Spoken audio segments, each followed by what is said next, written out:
Good evening. This is Chaplain Abel wishing everyone a pleasant good evening and glad that you're able to make it to listen to the program this week. And as I start every program, I started with trust in God. We'll be right back.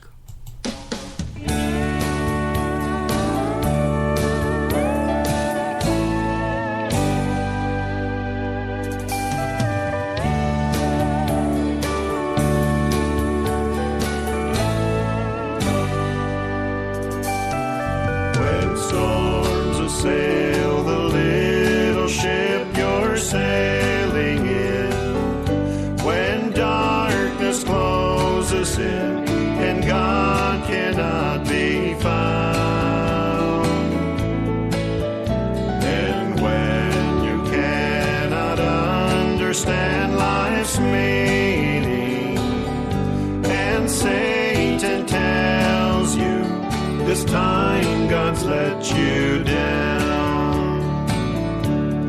Trust in God, though you are tempted sore.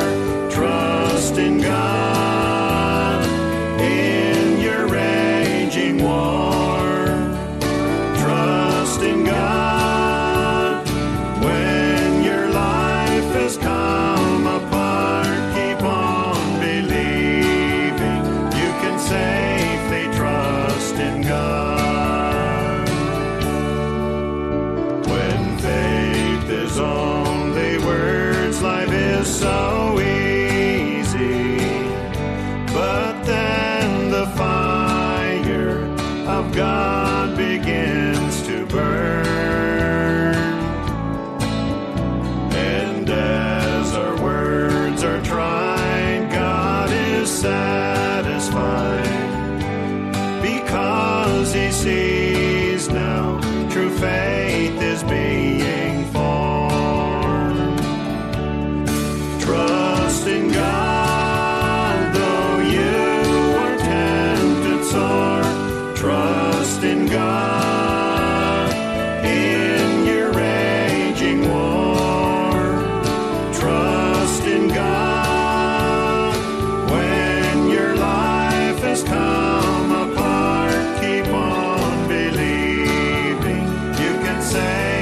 Trust in God.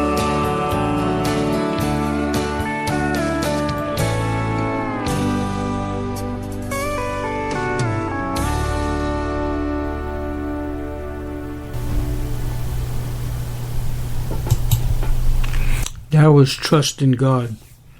Before I get on to the lesson this evening, I received this from David Lane from the American Renewal Project, entitled, "This is How Politics Really Works." I read it over a couple of times, and I feel this will give us a good idea of what's going on. It starts off with when former Ohio Congressman Bob McEwen speaks, people listen. God gave McEwen gifts of oratory, and we at American Renewal Project put these talents to use when we gather across the nation for worship and the mobilization of pastors and pews.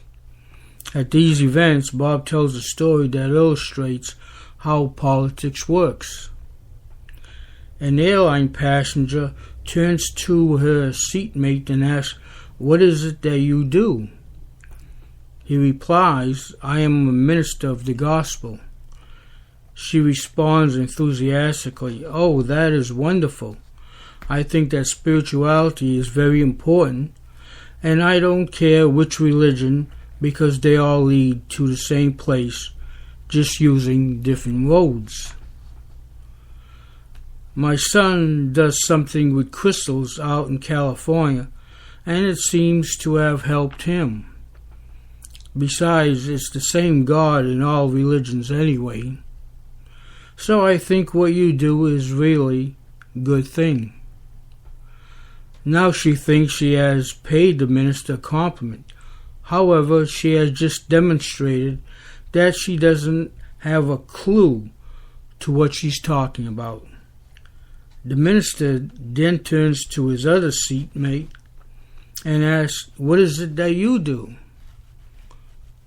He answers, "I am a member of Congress." The minister then responds, "Oh, that is terrific. I so respect people in public life. It is a good thing that you do. And I don't care which political party, because there are good people in all parties. They are all trying to do what is best. I just vote for the best candidate." Now the minister thinks that he has paid the congressman a compliment. However, he has just demonstrated that he hasn't a clue about how politics and government works. Can we talk about politics? There's nothing good or bad about the Democratic Party or the Republican Party. They are empty, holding vessels. Like-minded constituents are housed there. And yet I can say without hesitation that evangelicals and pro-life Catholic Christians are not housed in the Democratic Party. Democrats believe in abortion and same-sex marriage, and both are incompatible with biblical Christian behavior. Politics is about addition and multiplication, not subtraction and division. No one I know believes that politicians will save America. That said, evangelicals must become much more sophisticated politically if we hope to reestablish a biblically based culture. This is the key. Virtue and righteousness are the key components of freedom, Charles Spurgeon observed. No garment is so resplendent as that of a holy child, a holy character. I'm sorry. The problem is not a political party. The problem is estimated that 65 to 80 million evangelicals in America. Half are not registered to vote, and half of that half do not vote. This is a recipe for political disaster. Smug theological and political laziness, refusing to consider the consequences of leaving the public square to secularists, is no longer an option if we are to secure freedom. America's founders established a biblical-based culture for a reason. Bible scholar Peter Leithart wrote, "Political authority is accountable to theologically grounded demands. But once political power emancipates itself from spiritual authority, it loses its own ability and, in short order, its legitimacy. The downward trend cannot be arrested. Individualism, then anarchy, appear as the natural consequences. So what can we do? First, pastors must reestablish prayer in America's churches. Second, pastors must teach the whole counsel of God from Genesis to Revelation. Third, making disciples must become the mission of the church. The church needs to function as a church, not as an outpost of America, but as an outpost of God's kingdom. The growing crisis in American culture is related to the failure of the church to be a church. There is good news. God's trustworthiness does not end at the point of our disobedience. He was the Lord of history who delivered those who would obey, and he continues to be the Lord of history to deliver those who would disobey. but would then turn to him in faith. God can be trusted.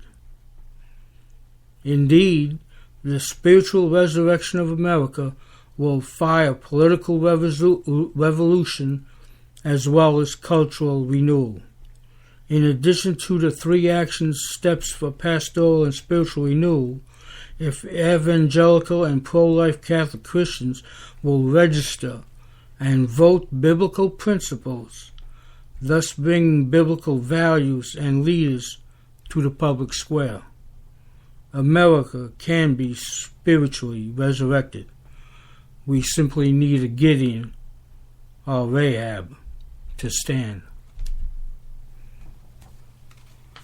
And that is how politics really works. And now the Salvation Train. And we'll be right back. All aboard, all aboard. Get on board that salvation train. All aboard, said all aboard. All aboard that salvation train. Can you hear the Savior calling his children home to him? Can't you hear the Master calling? Take up your cross and follow him. All aboard, all aboard, all aboard, all aboard, all aboard that salvation train. All aboard, say all aboard, all aboard that salvation train. Are you weary now, my brother, from all your worldly cares and pain? Leave your burdens at the station. Climb aboard that salvation train.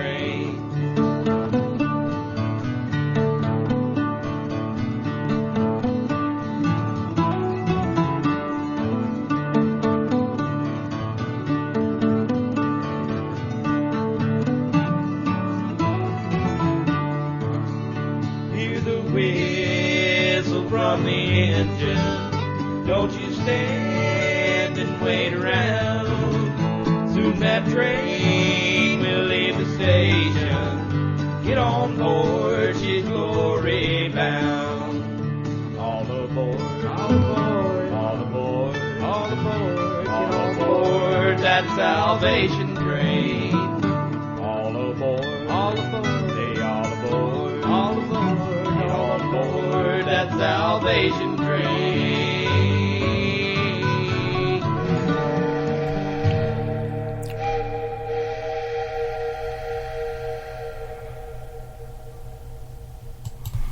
And that was the Salvation Train. Well, our lesson this evening is entitled, Who is Jesus Christ? Part 1.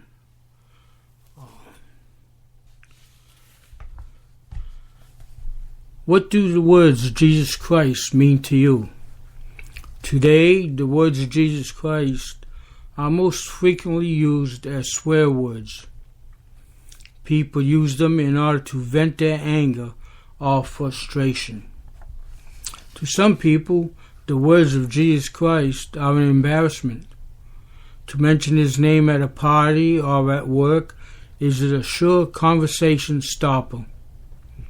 If you mention his name, people will accuse you of being a religious fanatic. Why does bringing up the word Jesus make so many people uncomfortable? You know, if Jesus had been a bad man, or had been a mass murderer or a Don Juan, I could understand the negative reaction that some people have towards him. However, Jesus was nothing of the kind. He was the most dynamic, attractive, and genuinely good human beings who had ever lived. Jesus has made the biggest impact upon the world than anyone else. Historian Kenneth Scott